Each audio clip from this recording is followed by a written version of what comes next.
Alors acheter en SCI ou en indivision, telle est la question. Vous souhaitez faire votre premier investissement immobilier, alors allez à l'essentiel. J'écoute. Ne vous compliquez pas la vie avec des montages juridiques et fiscaux, en plus de la gestion en elle-même de votre investissement. D'accord. J'irai donc droit au but, préférez acheter en nom propre ou en indivision. Mais attendez, je ne vous laisse pas comme ça, je vous explique tout de suite. J'écoute. Le coût. Si vous optez pour la solution SCI, vous allez devoir la créer. Le mieux est de passer par un notaire, un comptable ou même un avocat. Prévoir environ 1000 €. Combien? Ajoutez à ça des coûts de gestion, notamment la comptabilité de la SCI. En nom propre, vous faites ces économies et vous vous simplifiez la vie. La plus-value. Pour rappel, la plus-value, c'est la différence entre le montant de votre acquisition moins le prix de la revente.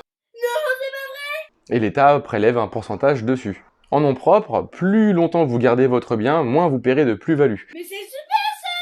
Le pourcentage est dégressif à partir de la 6e année et cela jusqu'à la 30e année où vous en serez exonéré. Pourquoi tu me l'as pas dit plus tôt? En SCI, ce n'est pas le cas, la plus-value est redevable peu importe le nombre d'années conservées. Ah bah je suis ravi! Le financement.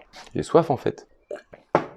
Acheter en nom propre vous limite sur vos investissements car votre taux d'endettement ne fera qu'augmenter jusqu'à atteindre la limite des 35%. Après ça, compliqué d'emprunter. En SCI, il n'y a plus de limite de taux d'endettement. Vers l'infini et au-delà. La santé des comptes de toutes les parties sera bien évidemment épluchée et étudiée, mais le taux d'endettement ne sera plus un frein. Si vous achetez en nom propre en ce moment, vous risquez d'être bloqué par le taux d'usure. En SCI, le taux d'usure, lui, il est plus élevé, ce qui permet parfois de débloquer quelques situations. Notez que si vous avez déjà des investissements en nom propre, lorsque vous souhaiterez passer en SCI, la banque sera beaucoup plus confiante pour vous confier un prêt immobilier pour votre SCI.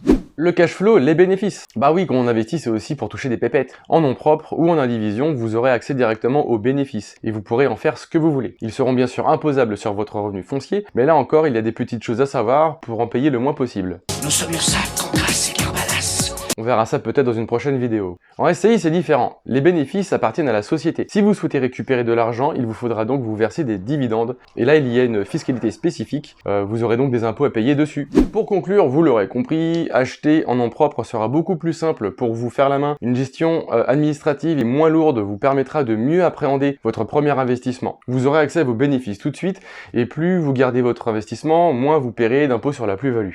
La SCI se destine plutôt à des investisseurs avec une première expérience qui souhaitent se constituer un patrimoine sans avoir forcément besoin de cash flow. C'est la solution idéale pour tout ce qui est transmission de patrimoine afin d'éviter les frais de succession par exemple. Vous pouvez vendre des parts ou les léguer à votre famille ou vos enfants qui en seront aussi propriétaires. Fiscalement aussi, il est plus intéressant d'utiliser les bénéfices de la SCI pour réinvestir afin d'augmenter sa valeur foncière. Alors qu'en pensez-vous? SCI ou non propre? J'espère vous avoir appris quelque chose aujourd'hui et je vous dis à bientôt pour une prochaine vidéo. Bisous! C'était vraiment très intéressant.